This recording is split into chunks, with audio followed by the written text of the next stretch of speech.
get me to come up with names. There's a guy I'm working with tomorrow doing this Afro-punk thing in London. And we're doing this mashup between my old group and him. He's kind of new school, we're old school.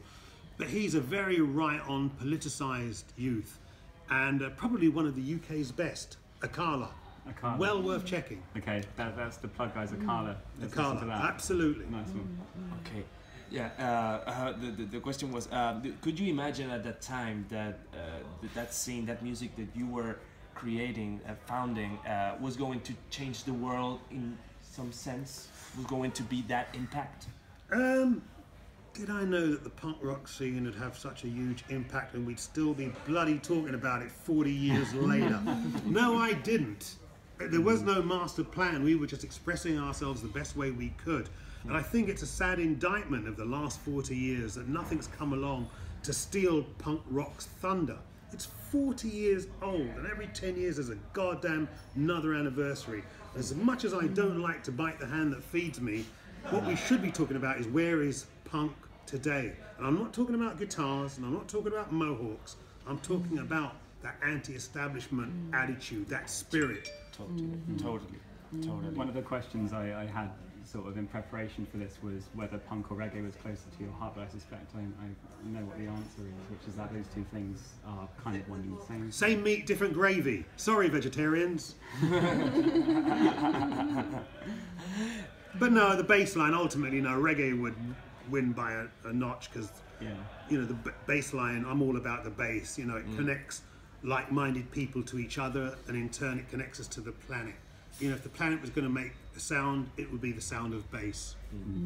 In that same line, what do you think that reggae has learned from punk, and punk has learned from reggae? Good question. Well, punks, as I said before, what the punks got out of reggae was the bass line, the musical reportage quality of the lyrics.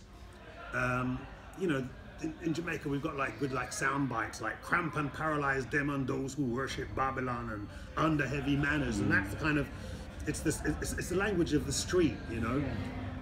What reggae got out of the relationship was exposure, and that's really all it needed. Once it got that exposure, the brothers could do the rest, you know. And now reggae and a lot of the sonic experiments that were created in Jamaica have become part of the fabric of popular music, but only those that know would know, you know. Cool. So apart from DJing and filming, and you also had your role as a musician in the band Big Audio Dynamite. Well, musician, punk rock musician. I was famous for not being able to play anything. I actually was when I was on stage, I had coloured stickers to show me what to do. Okay. And that's why we started to introduce samples and dialogue. We were famous for that. I think one of the first bands to have hits with samples and dialogue. And that's because I couldn't play anything. Eventually that wasn't enough. It wasn't enough to jump about on stage with dark glasses and look cool. So I did actually move into writing lyrics, and I co-wrote 50% of Big Audio Dynamite with Mick Jones. But the very first song I ever wrote, E = MC Squared, was a hit, top 10 hit.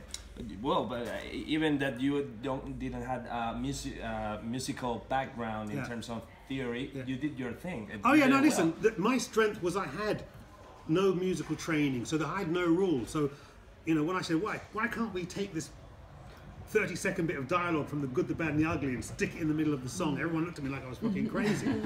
But I think my strength was that I had no formal training. Exactly. So everything was possible. When you know, Orson Welles once said, if you know who Orson Welles is, if you don't, shame on you. But he once said, if you want to make a truly original movie, don't watch films. And I applied that same ideology to making music. I actually, it's really weird because on the front of this program I wrote that exact quote down from a Guardian article that you contributed to in 2009. There you go. Well, yeah. At that point, you kind of said something very similar in relation to music. I was wondering, does it apply to the film that you make as well? When you picked up that Super 8. Absolutely. I mean, when I picked up that Super 8 camera, I hadn't been to film school. I didn't even read the goddamn instructions. I regretted it later, but I just went in my instincts and kind of, I mean, all that early stuff was basically reportage. I was filming the things that I liked. And then one day I read in a magazine, the NME, a popular paper back in the day, that Don Letts is making a film, a punk rock film. I thought, that's a good idea. I'll call it a film. It was called the Punk Rock Film. And basically that was my entrance into the world of cinema, so to speak, because then what happened is some of the punk bands got big and got signed. They had an opportunity to make music videos, and some of them turned around and asked me to do it. First was Clash. I made London Calling. I made the first Public Image video for their debut single, and then I did all the Slits videos, and then it just spiraled from that. I went on to do all the Clash videos and ended up doing about 350 videos in my time.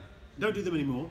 Did one last year actually for the Palmer Violets, but yeah, that's another story. But that was my part of my journey into making films, documentaries, and a couple of movies as well. Do you find important to actually be involved in the music scene or industry, whatever you want to call it, to tell a good story about a band or a musical movement? Well, it helps if you know what the hell you're talking about. But as a filmmaker, you should always be open to learning things yourself. You know, I mean, obviously when I make a film, I go in with a certain idea, but there's always room for my personal growth. You know, it's not about me trying to teach people. It's a mutual learning experience. But obviously, having some grounding in your subject matter is useful. Okay. Maybe it just shouldn't be too fixed. You should be open to ideas, right down to the minute you're in the edit room. You're here as part of Encounters Film Festival at the Watershed, I should say, which is a huge programme that's been going on over the last week. Have you had a chance to have a look through and sort of, is there anything in there that you think people should keep an eye out for? The whole, funny you should say that, because I looked at what was happening today, and what a great diverse selection of films that you wouldn't normally get to see in one place. Like there was lots of shorts. I like that, because shorts are the new long. You know, for people to sit and watch a 90-minute film these days, forget about it. So I actually quite like the discipline. My latest film, called 2/7's Clash, about the punky reggae party, is 45 minutes long. I wanted to make an hour piece, but TV and ad breaks. But I quite enjoyed the discipline, because like I say, it's hard to get people to sit down for an hour and a half. And they say brevity is the soul of wit as well, don't they? Absolutely, and less is more and all the rest of it.